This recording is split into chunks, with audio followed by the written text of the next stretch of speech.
Ce soir, on va discuter de quelque chose de très important. On reste dans l'agapé, on va parler de la nature humaine de Jésus. On ne se cache pas, on ne va pas se mentir que c'est parfois un petit sujet explosif, n'est-ce pas? La nature humaine de Jésus quand il était sur terre. Ça a secoué très fort dans certaines années à la conférence générale et un peu partout. Et moi, je me suis penché modestement là-dessus. Dans quelle nature le Christ est-il venu sur cette terre? Et si vous comprenez bien cette nature, vous allez comprendre à quel point il a souffert. Et si vous comprenez à quel point il a souffert, vous allez applaudir des deux mains pour son agapé. Vous savez, l'agapé, c'est le fil rouge, n'est-ce pas? C'est le fil rouge. Mais ce fil rouge, à l'intérieur, vous y mettrez des étapes.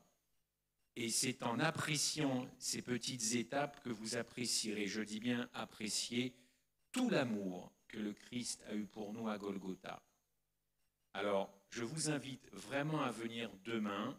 Je sais que parfois on vient au temple par habitude, mais là, vraiment, invitez vos amis, parce que nous allons toucher du doigt, je l'espère, nous restons à la croix, et nous allons parler de la seconde mort. Je ne sais pas, ici en Martinique, comment vous appréciez cette seconde mort. Est-ce que vous y pensez? Est-ce que vous réfléchissez à cette seconde mort? Elle est biblique, hein? Le pasteur est là, et sous le couvert du pasteur, il y a 2 morts dans la Bible. 2 morts. On va voir demain ce qu'il en est, parce que cette seconde mort, elle est quand même très attaquée, comme le reste d'ailleurs, comme le sanctuaire, comme le sabbat. Vous le savez, j'invente rien. Mais là, si vous détruisez en tout cas, si vous ne vous intéressez pas à cette seconde mort, moi personnellement, j'ai plus besoin d'être ici ni chrétien ni adventiste, parce que là, vous allez toucher le maximum d'agapé. Mais il y a des étapes avant de parvenir et de savourer le sacrifice du Christ à la croix. Il y a un verset qui est très clair, je ne sais pas si je l'ai envoyé sur le PowerPoint. Prenez vos notes, ouvrez vos Bibles, prenez des notes et posez-moi surtout vos questions. N'hésitez pas, peut-être que les diaconesses et les diacres ont prévu des petits papiers. N'hésitez surtout pas à me poser des questions. Je tenterai d'y répondre tout au long de la semaine et pourquoi pas à partir de demain ou dimanche, je verrai ça avec les dirigeants. Romains 8, verset 3, l'Esprit m'a dit, tu commences avec ce verset-là, même si on rentrera plus en détail demain. Dieu a condamné le péché, mais c'est un verset tellement beau et tellement peu compris ou pas compris ou sous-compris, enfin ce que vous voulez. Je dis bien, selon la parole de Dieu, Dieu a condamné le péché dans la chair. Chair, c'est un mot grec qui veut dire sarx. Sarx, c'est l'équivalent de chair en grec. OK?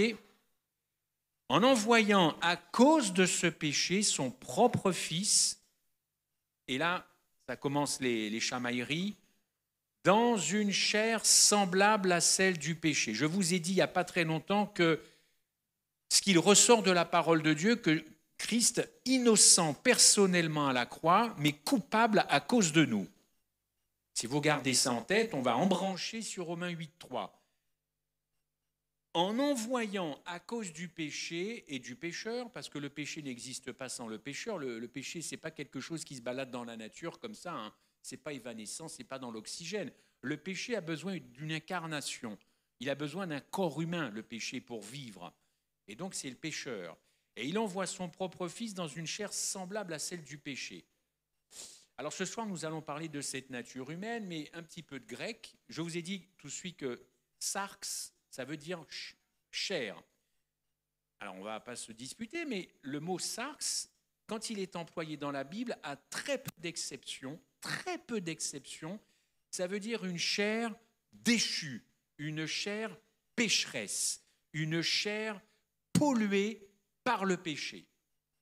Donc, gardez ça à l'esprit, mais on a quand même une très bonne indication sous la plume de l'apôtre Paul. Il sait très bien pourquoi il emploie, en tout cas, ce verset-là. Je voudrais également vous vous citez un autre, je me sers de ce pupitre, hein, pardonnez-moi. Un autre, là, cette fois-ci, c'est toujours dans Matthieu, c'est préambule, on entre tout doucement, non pas dans le lieu, enfin si, nous sommes dans le lieu très saint, évidemment. C'est ainsi que le Fils de l'homme est venu non pour servir, mais pour, non pas pour être servi, mais pour servir, n'est-ce pas? Et donner, pas prêter, hein, donner sa vie comme la rançon de plusieurs. Alors il y a un autre débat, je ne vais pas l'ouvrir, mais le mot rançon, ça ne plaît pas à certains adventistes, à certaines personnes, parce que rançon, ça fait, on deal avec le diable. Hein, on deal, il y a une espèce de rançon. Bon, mais ce n'est pas l'objet de mon propos. Ce soir, je voudrais que l'on s'attarde sur la nature de Jésus-Christ à la croix, sa nature. Et je voudrais juste encore une fois vous lire cette citation de Madame White dans Message choisi volume 1, page 422, quand la lumière de la croix commence à briller, je l'espère que depuis dimanche, elle brille à Bethel et Siloé, quand cette lumière commence à briller de la croix et à faire comprendre clairement le plan de la rédemption, car le plan de la rédemption, c'est une science pour le ciel. L'ennemi s'empresse en toute diligence de faire en sorte que le cœur des hommes soit privé de la lumière. Je vous l'ai dit, si vous commencez à étudier très sérieusement la croix et tout ce qui s'est passé, vous rencontrerez absolument votre ennemi. Il vous laissera tranquille sur tout un tas de sujets. Tout un tas de sujets, ce n'est pas un problème. Mais si vous commencez à étudier sérieusement ce qui s'est passé à Golgotha et jusqu'où le sacrifice pour vous est allé, alors tenez bon, mais de toutes les façons, on est là pour ça. On ne va pas le laisser faire encore plus longtemps que ça.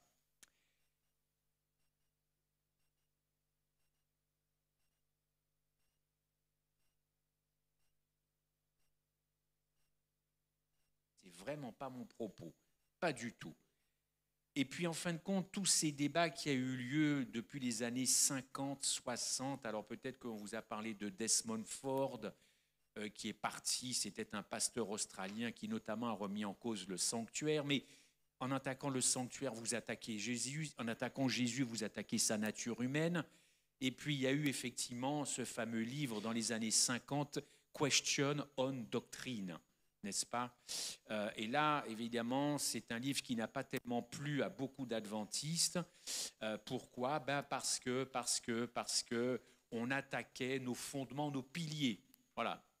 Donc, je ne rentre pas dans les détails sur Question on Doctrine, mais si vous le lisez, il a peut-être été traduit en français, vous allez comprendre un petit peu de quoi il s'agit. Et de quoi il s'agit, c'est que la question qui se posait, c'est dans quelle nature humaine le Christ est venu sur cette terre.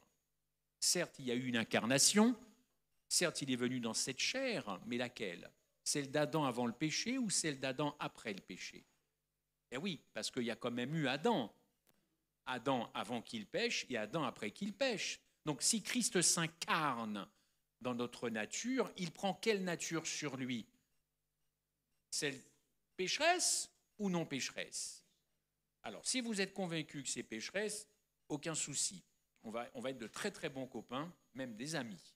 Parce que moi, j'ai choisi mon camp dans cette affaire-là. J'ai choisi mon camp et je ne comprends pas qu'il y ait encore parmi nous, très haut, très bas, à droite, à gauche, des gens qui pensent que le Christ s'est incarné dans une nature non pécheresse, c'est-à-dire la nature d'Adam avant le péché. Mais là, ça va poser un problème parce que nous allons le voir, on a des versets bibliques qui ne disent pas tout à fait ça. Et je vous l'ai dit, le malin est très fort pour nous séparer de Christ. Si vous arrivez à ne plus vous identifier avec votre Sauveur, ça n'est fichu, c'est terminé, terminé. Alors, les grandes questions, c'était est-ce que Jésus ressentait les mêmes tendances et les mêmes attractions que les nôtres dans sa nature à lui? A-t-il été tenté et jusqu'où?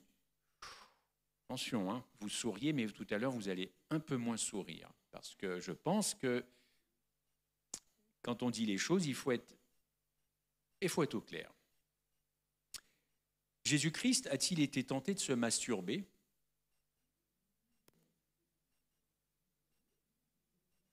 A-t-il été tenté de voler? A-t-il été tenté de violer, je ne sais pas.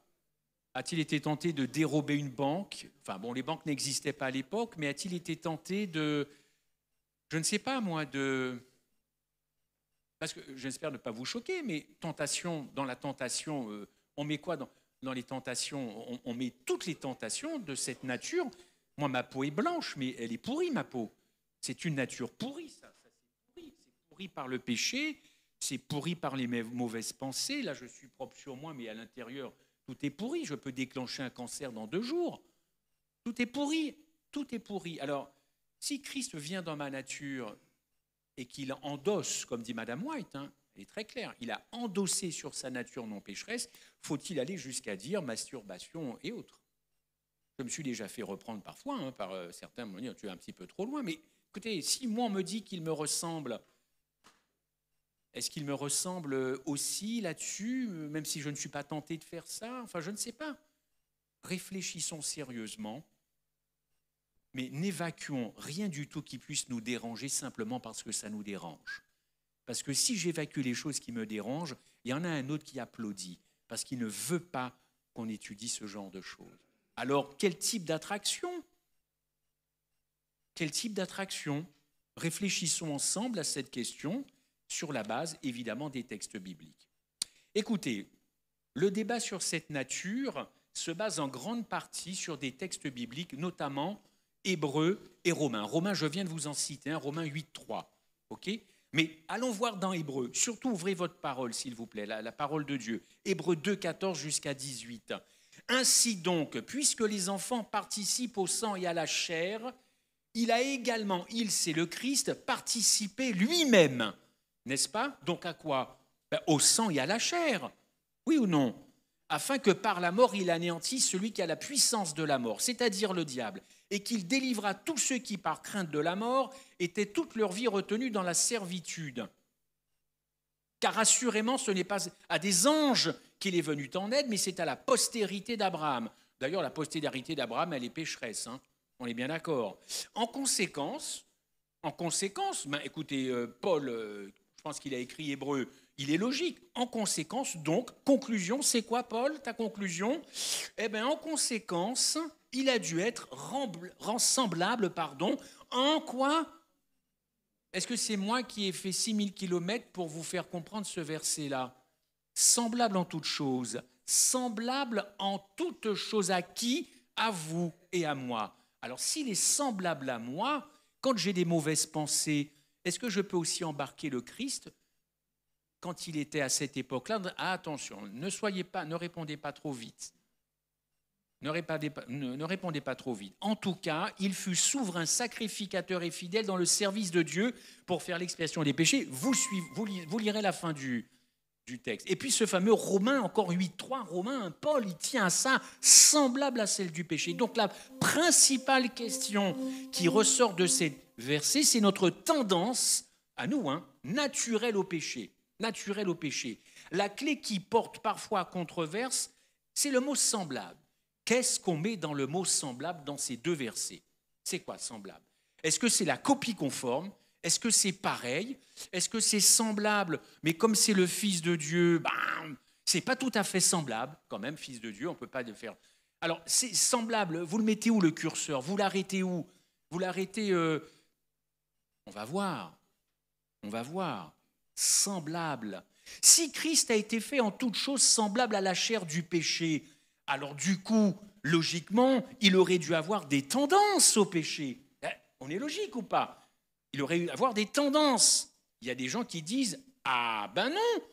Parce que s'il avait eu des tendances au péché, il serait devenu pécheur et lui aussi, il aurait eu besoin d'un sauveur. C'est pas possible, enfin, Jésus qui vient sauver, qui lui-même a besoin d'un sauveur. Bon, il y a un truc qui ne va pas. Vous me saisissez? Bon, très bien. Semblable signifie souvent dans le dictionnaire similaire. Similaire, mais assurément quand même peut-être un peu différent. Ça reste le Fils de Dieu, n'est-ce pas? On va essayer de creuser un petit peu ça. Différent, jusqu'où? On va voir. Donc, ce dernier avance que semblable signifie similaire mais différent.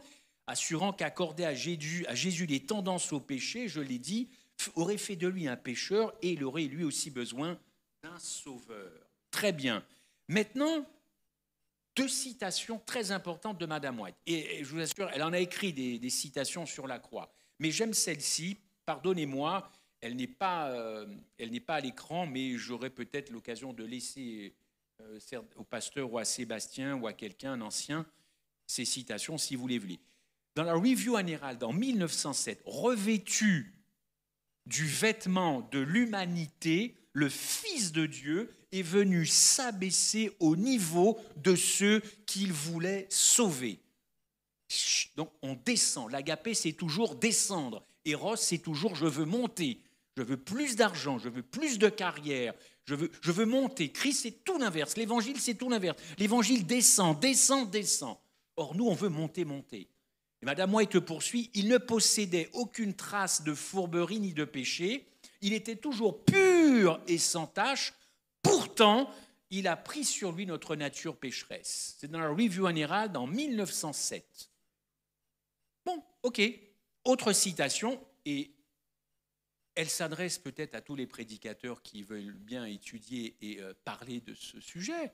Voici ce qu'elle me dit, voici ce qu'elle nous dit. Soyez prudents, extrêmement prudents, lorsque vous réfléchissez à la nature humaine du Christ. Ne le présentez pas publiquement comme possédant des inclinations au péché. Ah, d'accord. Des inclinations, c'est-à-dire des penchants. On l'a dit cette semaine, Christ n'a pas péché, c'est recta pour tout le monde, je l'espère. Il n'a pas péché. Mais, endossant notre nature pécheresse, a-t-il eu des inclinations à pécher? Et là, il faut être extrêmement prudent et extrêmement humble, parce que là, nous sommes sur le Sinaï, nous sommes sur une terre sacrée, un sujet véritablement sacré, et on ne peut pas dire et faire n'importe quoi. Ça, c'est cette grande question de la nature humaine du Christ, encore une fois. Alors, effectivement, il y aura toujours des pour et des contre, jusqu'où Christ a été tenté. On a les fameuses, dans Matthieu, les 3 tentations, qui sont très intéressantes, j'en parlerai un petit peu, mais jusqu'où? Alors, certains soutiennent, encore une fois, qu'il devait forcément posséder les tendances au péché, ayant revêtu notre nature pécheresse, bien entendu. Ils disent que Madame White penchait un petit peu là-dessus, encore une fois, mais jusqu'où encore peut-on aller en prenant cet angle, évidemment.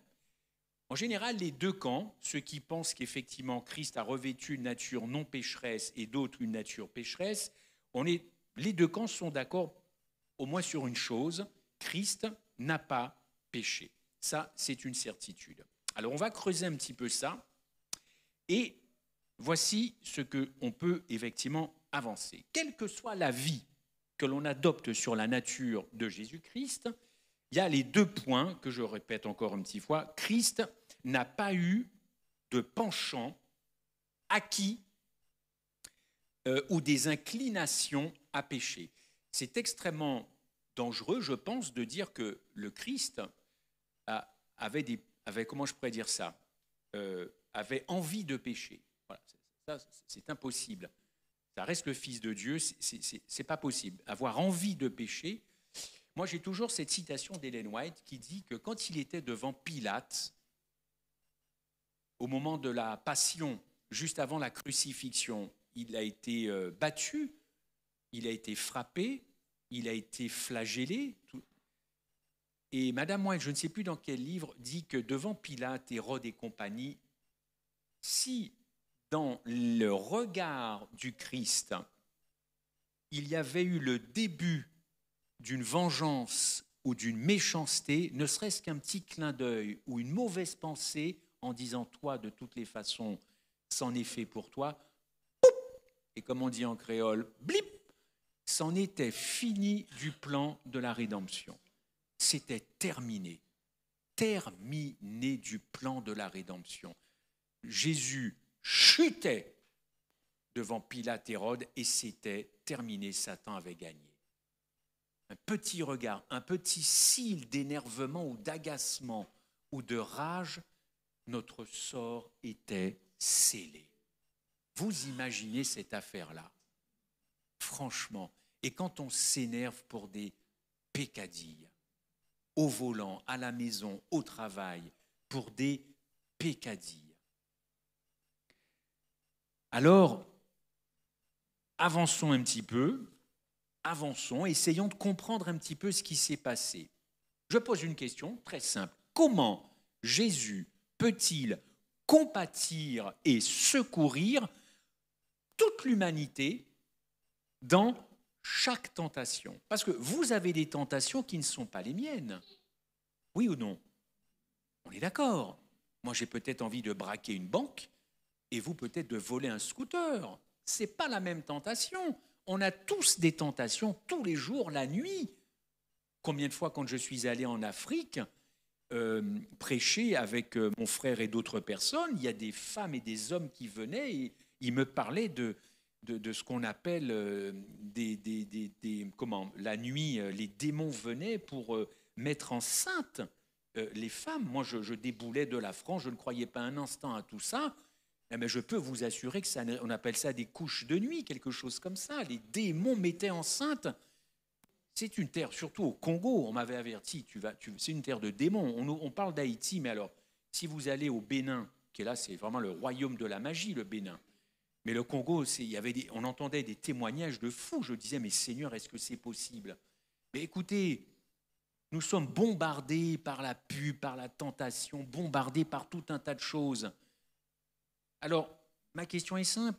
Comment Christ peut-il compatir et secourir toute l'humanité? Quel que soit le parti que l'on prend dans ce débat sur la nature humaine de Jésus, si on veut être honnête et cohérent, il faut se poser la question, comment Jésus peut-il compatir à nos tentations qui découlent des effets du péché acquis? Nous devons nous interroger, comment Christ peut-il compatir à chaque tendance ou chaque inclination, n'est-ce pas, héritée que l'on retrouve actuellement dans l'humanité? Pour hériter de tout cela, il aurait fallu arbitrairement trafiquer son patrimoine génétique. Comment peut-il compatir à une tendance que je peux avoir, à une inclination? Comment la Bible enseigne clairement que nous n'avons pas un souverain sacrificateur. Ça, c'est Hébreux 4. Regardez-le, mets-le s'il te plaît, parce que ça ne rigole pas. Hébreux 4, 15. La Bible enseigne clairement, c'est pas moi, que nous n'avons pas un souverain sacrificateur qui ne puisse compatir. C'est pour ça que je vous pose la question, comment peut-il compatir à mes faiblesses et à mes tentations et à mes inclinations? Mais comment? Il a bien fallu un moment qu'il se passe quelque chose aussi dans sa vie. Le texte est très clair, il a été tenté comme nous en toutes choses. Mais c'est Paul qui le dit, c'est marqué noir sur blanc. Il a été tenté en toutes choses. Alors, jusqu'où est allée la tentation? Si Paul affirme que le Christ a été tenté en toutes choses, et on rajoute évidemment, sans commettre de péché. Pardonnez-moi si ma question vous a choqué, la première question, mais on n'est plus là pour rigoler maintenant. En 2025, il faut être au clair sur qui revient. Qui revient? Qui revient? Dans la mesure où Jean 17, 3 nous dit, et c'est le plus beau verset avec Jean 3, 16, pour moi, la vie éternelle, c'est qu'ils te connaissent. Écoutez, allez faire un petit tour dans l'hébreu sur le verbe connaître, c'est roua, roua. Mais c'est quoi roua? Roua, ce sont les entrailles et l'utérus d'une femme en hébreu. L'utérus d'une femme, c'est les entrailles, qu'est-ce que vous voulez dire? C'est le sein, c'est le corps même. Donc quand Jean 17, quand Jean dit que la vie éternelle, c'est qu'ils te connaissent, mais quelle connaissance! Connaître les entrailles de Christ, ce qui le fait mouvoir, ce qui l'a fait mouvoir. C'est ça la vie éternelle, ce n'est pas le petit coin de paradis que tout le monde attend. Ça à la rigueur. Laissez ça. Connaissons d'abord le Christ comme un père, comme un frère, comme un sauveur. Mais c'est ça la vie éternelle.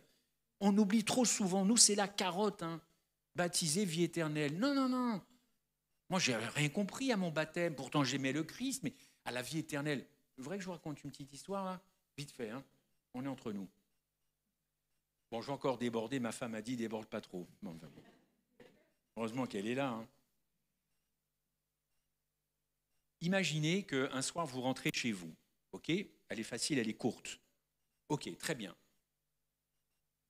Vous vous couchez, vous dormez. Bonne journée, bon sommeil, vous dormez. Et dans la nuit, vous avez alors un songe, ok?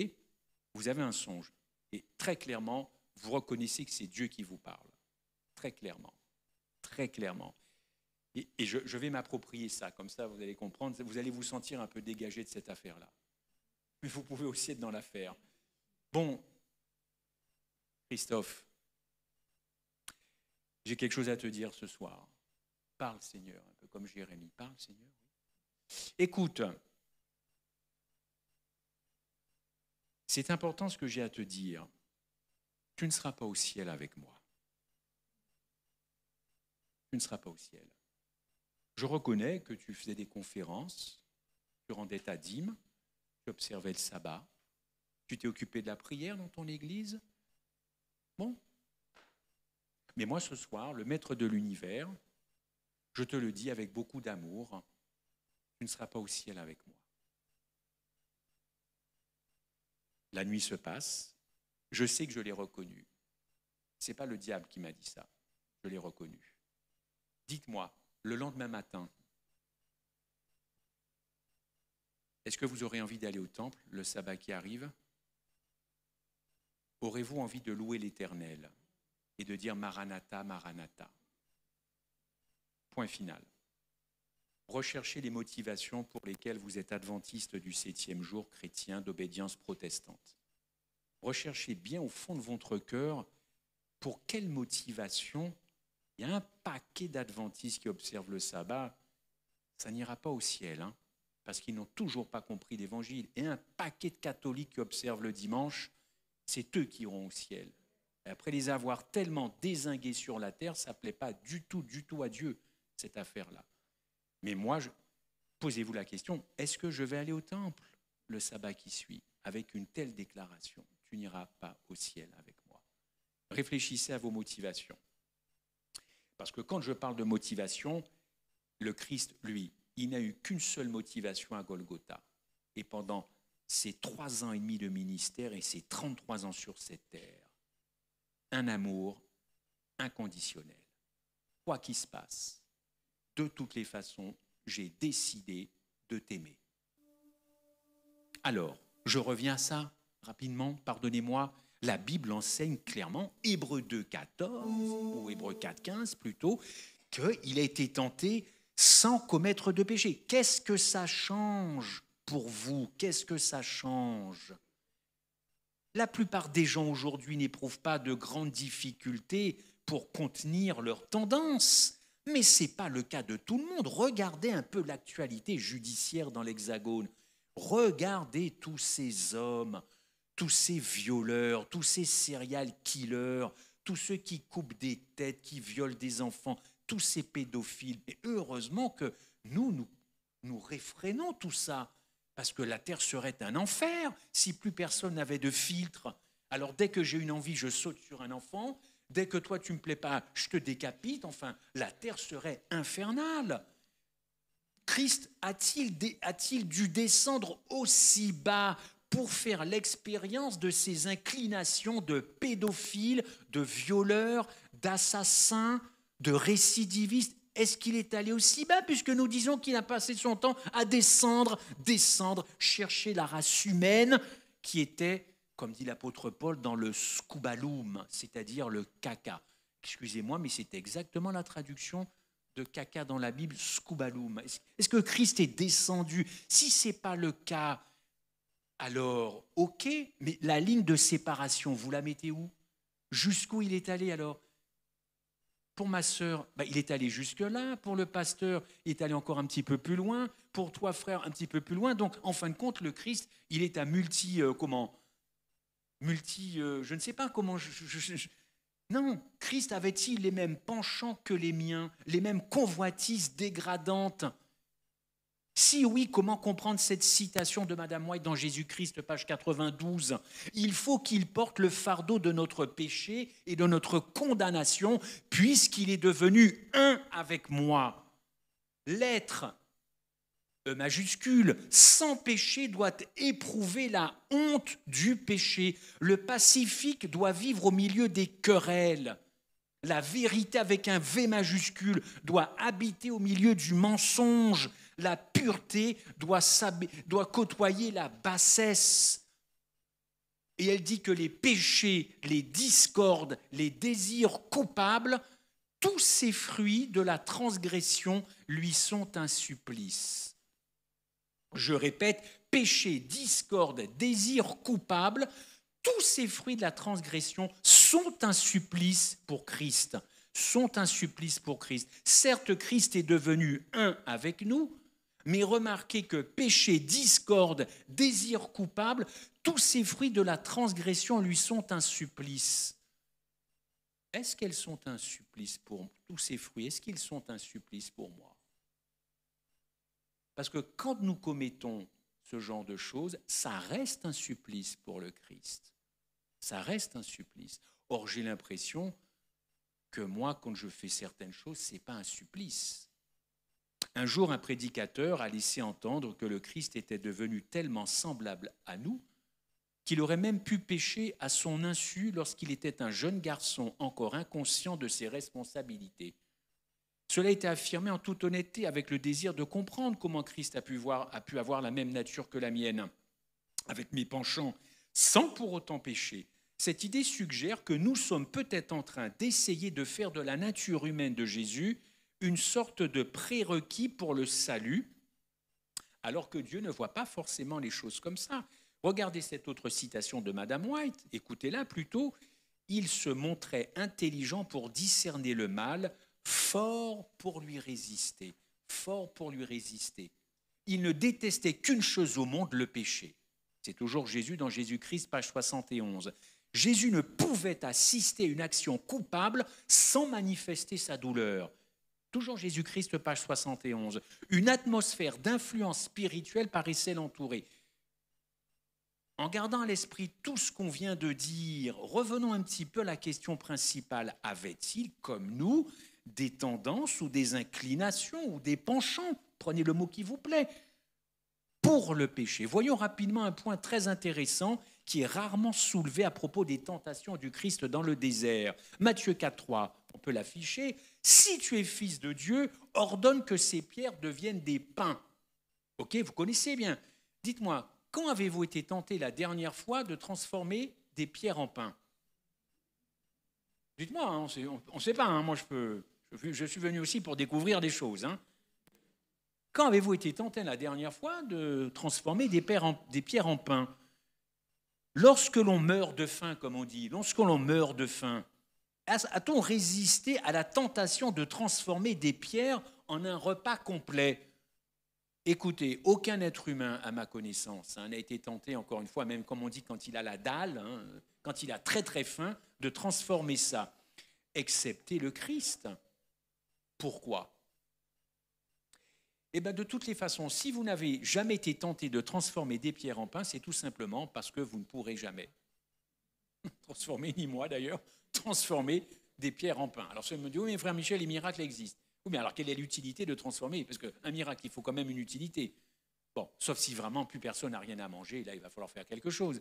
Mais tout simplement parce qu'on ne peut pas le faire. Hein, mais Christ, lui, il en était capable. Tout à fait capable. Regardez la portée de cette première tentation. C'est très intéressant de s'intéresser aux 3 tentations de Christ dans le désert, parce que ça vous rapproche de la nature humaine, de sa nature. Christ fut soumis à l'épreuve la plus dure. Elle exigeait la mobilisation de toutes ses facultés pour résister au penchant d'utiliser sa puissance pour se libérer de la menace et triompher du pouvoir du prince des ténèbres. Satan montra qu'il connaissait bien les points faibles du cœur humain. Hein? Évidemment, puisque Christ vient dans une nature qu'il a endossée, une nature pécheresse, qui connaît mieux la nature pécheresse que le diable? Puisque c'est à cause de lui que cette affaire-là est arrivée. Donc, Quand il a vu le Christ arriver, il s'est dit, bon, il va falloir batailler ferme. Quand il a vu que Christ a endossé la nature pécheresse, il s'est dit, mais tiens, moi je les connais les autres. Donc si tu es comme les autres, je vais venir te prendre sur ton terrain. Comme les autres. Je vais te donner du fer, comme on dit. Tu vas prendre un peu de fer, n'est-ce pas? Alors effectivement, Satan a montré qu'il connaissait bien les points faibles du cœur humain. Il a cherché à profiter par tous les moyens des faiblesses de l'humanité, cette humanité que Christ avait revêtue pour vaincre les tentations à la place de l'homme. C'est Madame White qui le dit dans la Review and Herald en 1875. Certes, Christ a dû résister à des penchants, mais c'était des penchants qui étaient inhérents à sa puissance divine. Vous me saisissez? Autrement dit, il a dû résister pour employer ses attributs divins. Vous me suivez ou pas? Il a mis de côté ses attributs divins, évidemment, puisqu'il voulait être pleinement homme. Ellen White a écrit là-dessus, il n'a jamais perdu ses attributs. Mais il a dû résister à les employer pour obéir aux 3 tentations de Satan. Bien sûr. Pourtant, et c'est même là la clé, en tentant Jésus-Christ pour qu'il utilise sa divinité, Satan a démontré qu'il connaissait parfaitement les faiblesses du cœur humain et qu'il cherchait à profiter de toutes nos faiblesses. Autrement dit, reprends tes attributs divins, on règle l'affaire. Non. Déjà, tu ne me donnes pas d'ordre. C'est quand même moi qui t'ai créé, donc tu ne me donnes pas d'ordre. Et puis, je n'utiliserai pas comme ça pour le plein gré ou pour te prouver quoi que ce soit. Dieu n'a rien à prouver, y compris à Satan quand même. Il faut quand même remettre les choses dans l'ordre. Dieu n'a rien à prouver à Satan et à quiconque. Et pour mieux comprendre la question des penchants, des inclinations, évidemment, nous devons examiner le cœur même du sujet de la tentation. Jacques est très clair, vous connaissez le texte, Jacques 1,14. Mais chacun est tenté quand il est attiré et amorcé par sa propre convoitise. Donc vous le savez très bien, il y a un processus dans le péché. Tenté quand il est attiré et amorcé par sa propre convoitise. Puis la convoitise, lorsqu'elle a conçu, maintenant va enfanter le péché, et le péché étant consommé, produit la mort. N'est-ce pas? Bon, je vais passer ici parce qu'il y a un mot très important. En grec, c'est convoitise. Convoitise, entre vous et moi, c'est une connotation très négative. Si un homme convoite la femme de son voisin ou le voisin la femme du marin, c'est assez convoité négativement. Convoiter, ça sent pas bon. Tu convoites quoi là? Mon boulot, ma société, c'est pas bon. Sauf que dans certains versets bibliques, le même mot, c'est epithumia, ça veut dire tout à fait le contraire. C'est plutôt bénéfique. Je vous donne juste un exemple. Quand en Philippiens 1,23, Paul dit « J'ai le désir de m'en aller, d'être avec Christ », le désir, c'est epithumia. Donc, autrement dit, j'ai convoité le fait d'être avec toi. Donc là, c'est plutôt positif. Bon, passons. Bon, revenons à cette citation. Péché, discorde, désir coupable, tous ces fruits de la transgression lui sont un supplice. Nos désirs coupables, jusqu'au plus petit, étaient un supplice pour Jésus-Christ, n'est-ce pas? Les désirs coupables étaient un supplice pour Jésus-Christ et non pas un attrait. Jésus n'a jamais été attiré à quoi que ce soit de mauvais. Jamais. Y compris par cette action dont je vous ai cité tout à l'heure le mot. Jamais. Pas du tout. Pourtant, Jésus aussi avait des convoitises qu'il devait réprimer, écoutez-moi bien, non pas parce que ces convoitises étaient dégradantes comme les nôtres, mais parce qu'elles ne s'accordaient pas à la volonté de Dieu.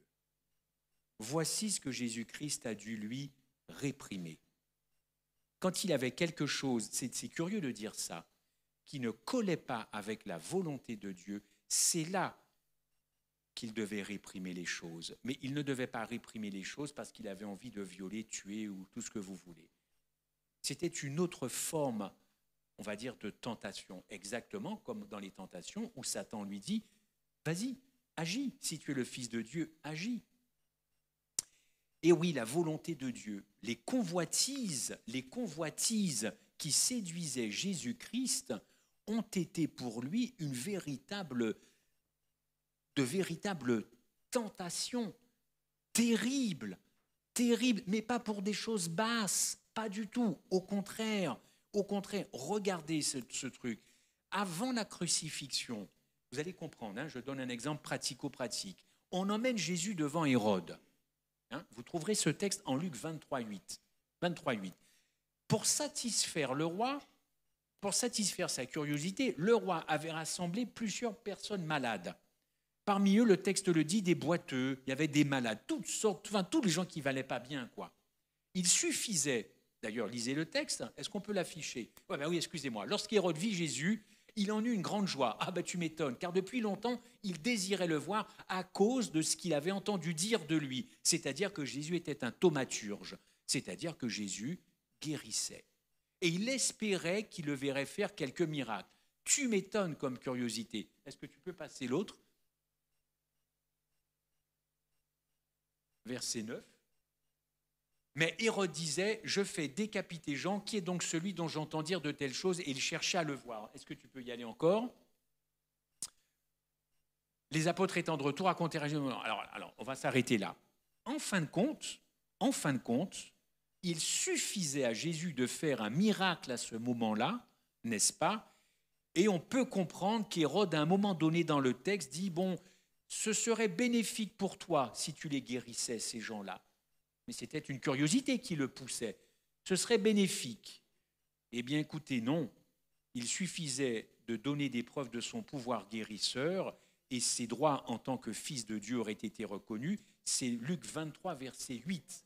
Luc 23, verset 8. Est-ce qu'on peut l'afficher? Parce que je veux que vous soyez convaincus que je m'appuie sur les textes bibliques. Luc 23, 8. Bon, alors on l'a déjà lu, il me semble. Écoutez, Christ avait compris que ce n'était pas la volonté de Dieu. Il savait qu'une telle démonstration ne satisferait jamais ses accusateurs. Pourtant, c'était là tout le problème. Jésus voulait guérir ces gens-là. Il a passé 3 ans et demi à guérir. Et là, on lui présente des boiteux, des gens malades. Il peut guérir, oui ou non? Il peut guérir. Alors, pourquoi ne le fait-il pas? Alors, vous allez me dire, ce n'est pas la volonté. Oui, c'était ni le moment ni le lieu. Mais vous ne pensez pas, une fois qu'on a dit ça, qu'on le dit trop vite, est-ce que ça n'a pas été une torture pour le cœur de notre Sauveur de ne pas guérir ces gens-là? Est-ce que ça n'a pas été une torture avec des gens qui sont comme ça, de ne pas guérir ces gens-là à ce moment-là? Eh bien oui, ça a été une torture. Et c'est là que la volonté de Christ qui était de guérir est aussi allée à l'encontre de la volonté de son Dieu de ne pas le faire tout de suite et maintenant. Voilà pourquoi on peut affirmer encore une fois qu'il a dû réfréner non pas des tendances basses, viles, malpropres et cochonnes et tout ce que vous voulez, mais au contraire, sa volonté humaine parfois allait à l'encontre de la volonté divine. Mais il s'est toujours soumis à la volonté de son Père. Voilà dans quelle nature notre Sauveur est venu. Oui, une nature torturée, mais tout ça baigné dans de l'amour, parce qu'il n'est pas venu ici par hasard, sur cette terre, n'est-ce pas? Alors encore une fois, je reviens sur ce verset, Hérode va insister, si tu es capable d'opérer des miracles pour d'autres, agis maintenant en ta faveur, et il t'en résultera du bien. Puis sur un ton de commandement, prouve-nous par un signe que tu as réellement la puissance que l'on t'attribue. Mais le Christ était semblable à quelqu'un qui ne voit et n'entend rien. Le Fils de Dieu avait revêtu la nature humaine, il devait se comporter comme un autre homme, comme vous et moi. Et c'est de ça que nous tirons notre puissance, semblable à moi en toutes choses. Donc qu'on ne vienne pas me raconter que le péché, c'est une fatalité dans ma vie. Depuis quand je suis obligé de tromper ma femme, d'aller voler, d'aller mentir? Depuis quand c'est une fatalité? Mais enfin, j'essaie de comprendre ce qu'il y a dans la tête de mes frères et sœurs. Depuis quand je suis obligé de pécher? Depuis quand? Alors le péché, vous allez me dire, on peut y faire 3 semaines. C'est soit un acte, mais c'est aussi une puissance. Attention, c'est un acte. Nous voyons toujours le péché comme un acte, nous. Comme les Juifs. Fais pas ça, c'est péché. Fais pas ça, c'est péché. Mais le péché, c'est aussi une puissance. C'est l'apôtre Paul qui le dit, c'est une puissance. On n'est pas obligé de faire des bêtises, on n'est pas obligé de mentir. J'ai toujours ce verset, à celui qui peut m'éviter toute chute. C'est dans Jude. Ah ben oui, mais alors si tu peux m'éviter toute chute, ben je ne suis pas obligé de chuter alors. On remettra ça à plus tard. Il devait se comporter comme un autre homme dans de pareilles circonstances. C'est toujours Madame White. Il ne lui appartenait pas d'accomplir un miracle pour éviter la douleur et l'humiliation que doit endurer tout homme placé dans une situation semblable. Ah ouais, mais le fait de réfréner le pouvoir de guérir ces boiteux, ça a été une souffrance pour le Christ. Il faut comprendre que cette souffrance-là, il y a des gens qui la vivent dans d'autres circonstances, pas pour guérir par miracle un boiteux ou quoi que ce soit, mais Jésus voulait éprouver ce que nous éprouvons pour que nous puissions nous en sortir. Dans d'autres circonstances, nous pouvons éprouver les mêmes douleurs mentales, psychiques, psychologiques, tout ce que vous voulez. Le Christ a dit non, je veux être comme eux, je veux sentir comme eux, souffrir comme eux, pour les racheter. Donc, à la croix, il n'y a pas un péché sur la terre qui n'a pas été cloué au bois. Parfois, on a des chrétiens qui disent non, je suis allé trop loin. Je suis allé trop loin. C'est le Christ qui est allé très loin. C'est lui. Mon frère, ma sœur, tu as beau faire toutes les bêtises dans ta vie, tu en as peut-être fait des énormes. De toutes les façons, toutes les bêtises que tu as faites ont été clouées à Golgotha. Je le répète, le Christ est mort pour tous les péchés. Il n'y a pas un péché pour lequel il n'est pas mort et qu'il n'a pas fait couler son sang à Golgotha. Mais ça remplit quand même. On ne peut pas se lamenter tout le temps. Donc mais je comprends que les gens se lamentent parce que la croix, ils ne la regardent plus. Ou alors ils ont mis un petit pendentif. Mais ça, c'est quoi un petit pendentif ou un tatouage? C'est pas ça la croix. Bien sûr que non. Si la force de la tentation dépend de la réponse intérieure devant la séduction, alors Christ a dû ressentir une immense tentation, combattant sa volonté humaine. Lorsqu'il était devant Hérode, les malades, les estropiés étaient devant lui. Et Hérode disait, mais vas-y, guéris, mon ami, t'es venu pour ça pendant 3 ans et demi. Non, ça n'a pas été le cas. Ça n'a pas été le cas. Alors, il y a bien une relation entre mon humanité déchue, n'est-ce pas, celle que j'ai héritée d'Adam, dont je ne suis pas coupable, mais j'ai hérité la racine du péché, et le Christ. Nous devons résister à nos penchants, n'est-ce pas, la gloutonnerie, enfin, toutes les intempérances qui existent. Jésus, lui, il a dû résister à autre chose que la gloutonnerie ou des choses comme ça, n'est-ce pas? Il a dû résister à utiliser sa nature divine pour être comme vous et moi. Alors comment Christ peut-il nous aider? Quel lien il existe entre ce Jésus et l'humanité déchue? Écoutez, même si Christ était enclin à compter sur son moi divin, et que nous sommes tentés de compter sur notre moi pécheur, le moi divin et le moi pécheur, le test reste le même. La question qui se cache derrière tout ça, comptons-nous sur nous-mêmes ou sur Dieu?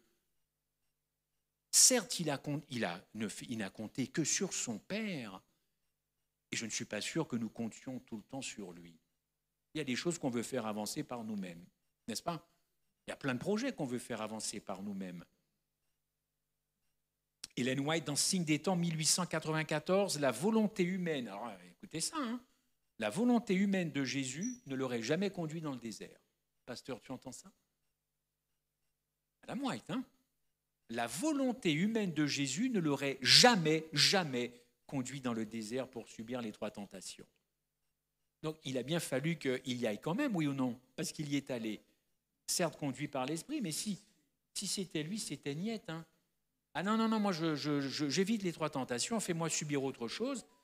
Le Père a dit non, tu vas y aller parce que c'est très formateur et tu vas, c'était au sortir de son baptême, je crois, tu vas affronter celui qui vraiment est terrible. Terrible. Il faut que tu l'affrontes. Seulement toi, tu vas l'affronter avec l'amour. Et lui va t'affronter avec son orgueil. Mais justement, le Christ est venu, c'est amour contre orgueil. Voilà le conflit cosmique de nous chez nous adventistes bibliques. C'est amour-orgueil. C'est pas tremblement de terre, c'est pas tout ce qui... Amour-orgueil. C'est ça qui divise les couples. Il n'y a plus beaucoup de différence entre un couple adventiste et un couple normal. Parce que quand on voit un petit peu les chiffres devant les tribunaux, les divorces et les séparations. Si moi j'étais juge et que je savais que j'avais des adventistes en face de moi, ça ne m'intéresserait pas l'adventisme. Hein. Je veux dire, mais non, votre Dieu, il fait comment là? Alors, attention, il y a des motifs hein, à des séparations, des choses comme ça. Mais ce que je veux dire par là, c'est que faut s'interroger, quoi. Il y a pas mal de choses qui seraient réglées si on était les yeux fixés sur la croix et qu'on avait bien compris qui est mon sauveur. Je pense, modestement, modestement. Mais je peux comprendre, encore une fois, je le dis très clairement, certaines séparations, parce qu'il y a des moments, c'est un enfer. Madame White, encore, et j'ai bientôt terminé sans trop déborder, la nature pécheresse, la mienne, la vôtre, doit être gardée sous le contrôle divin. La grâce transformatrice de Jésus amènera la volonté en harmonie avec la sienne. Eh bien voilà, ce soir, je suis juste venu vous dire, en parlant de cette nature humaine de Jésus, que c'est la volonté la racine du problème. La volonté. Notre nature humaine est déchue et nous conduit à faire notre volonté plutôt que celle de Dieu. Cela nous mène au péché et produit des penchants et des mauvaises tendances et des mauvaises pensées dans notre esprit et dans notre caractère. Dans notre esprit et dans notre caractère. Christ est venu avec une volonté affaiblie par 4000 ans d'égoïsme. 4000 ans. Pourtant, dès le premier jour, il a confié sa volonté à Dieu. Il possédait donc la racine, mais il n'a pas laissé porter de fruits. Le cœur du problème est de s'abandonner totalement, chers amis, totalement. Jésus n'a jamais toléré la plus petite déviation dans la pratique du mal ou vers le mal.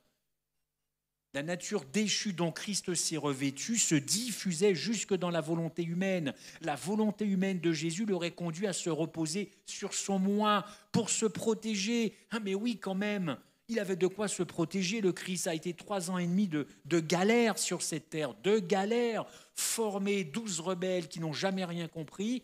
Il n'y avait qu'un seul lettré, c'était Luc. Tous les autres ne savaient ni lire ni écrire. Et tout ce qui les intéressait, c'était d'être à la droite ou à la gauche.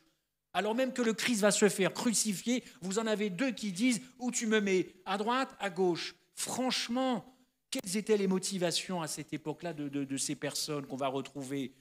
Interrogeons nos motivations. L'égoïsme, l'altruisme, voilà 2 qui font la guerre depuis le début. Égoïsme, altruisme. Madame White dit toujours, dans le meilleur chemin, c'est dans le domaine du cœur qu'a lieu cette lutte. La plus grande lutte qui n'ait jamais été soutenue, n'a jamais soutenu un homme et qui a pour but la soumission personnelle à la volonté de Dieu et à la souveraineté de son amour. La plus grande lutte se passe là. Alors oui, Jésus, il a dû combattre sa volonté humaine pour la soumettre à celle de son Père. Et donc ce n'est pas un robot comme sauveur que nous avons. Ce n'est pas parce que tout était écrit d'avance, que pendant que la chose arrive, eh bien, c'est beaucoup. Hein. Faut pas pousser quand même, Père, faut pas pousser. Hein. 3 fois à Gethsémané quand même. Et à Golgotha, à la croix, il remet ça. C'est quoi le Jésus qui anime vos vies, vos sabbats, vos louanges? Je ne sais pas, dites-le moi.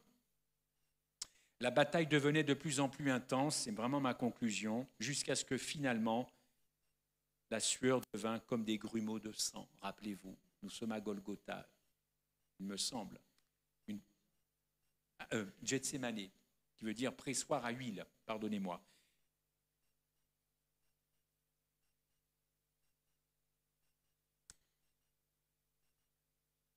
Chers amis, cette nature humaine, c'est quelque chose. C'est quelque chose. Je terminerai par Ellen White, 1875, pour le prince de la vie. Ce fut une tâche difficile que celle de mener à bien le plan qu'il avait commencé pour le salut de l'homme, en revêtant sa divinité de l'humanité. Donc elle dit que c'était une tâche difficile. Il avait reçu l'hommage des cours célestes. Il était habitué au pouvoir absolu. Il lui était aussi difficile de se maintenir au niveau de l'humanité qu'il est pour l'homme de s'élever au-dessus du niveau de sa nature dépravée et d'être participant de la nature divine. Le combat et le degré de difficulté pour Jésus-Christ a été comme pour nous sur cette terre aujourd'hui. Christ n'avait aucun avantage sur nous. Vous vous rendez compte? Le Fils de Dieu, le roi des rois, il s'incarne dans le corps d'une femme, Marie, qui donne naissance ensuite à Jésus, et quand il sort, il n'a pas un avantage de plus que nous. Il n'a même pas joué sur sa qualité, sur son statut de fils de Dieu. Dis donc, il n'y a qu'une seule religion que je connais qui peut faire ça, c'est le christianisme. Christianisme, il faut que c'est du sens. Incarnation. Mais c'est un truc de malade, comme diraient les jeunes. Il faut creuser ça. L'apôtre Pierre dit que les anges qui ne sont pas déchus continuent d'étudier là-haut le plan de la rédemption. Et nous qui sommes déchus, nous n'étudions pas le plan de la rédemption. Alors il y a quand même quelque chose qui cloche, n'est-ce pas? En tout cas, c'est vraiment ma conclusion. Heureusement, le Christ a remporté cette victoire sur le moi pour que justement, moi, je puisse remporter cette victoire. Mais il n'a pas fait n'importe comment, dans n'importe quelle chair. Alors puissions-nous vraiment s'identifier à quelqu'un qui est venu s'identifier dans les moindres détails de ma vie, dans les moindres complexités psychologiques, émotionnelles, dans les moindres détails, il a vécu les choses comme nous les vivons aujourd'hui.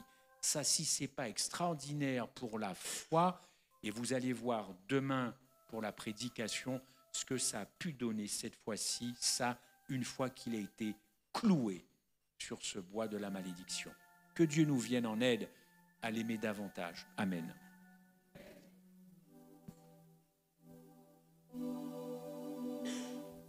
Prions. Je vous invite à prier.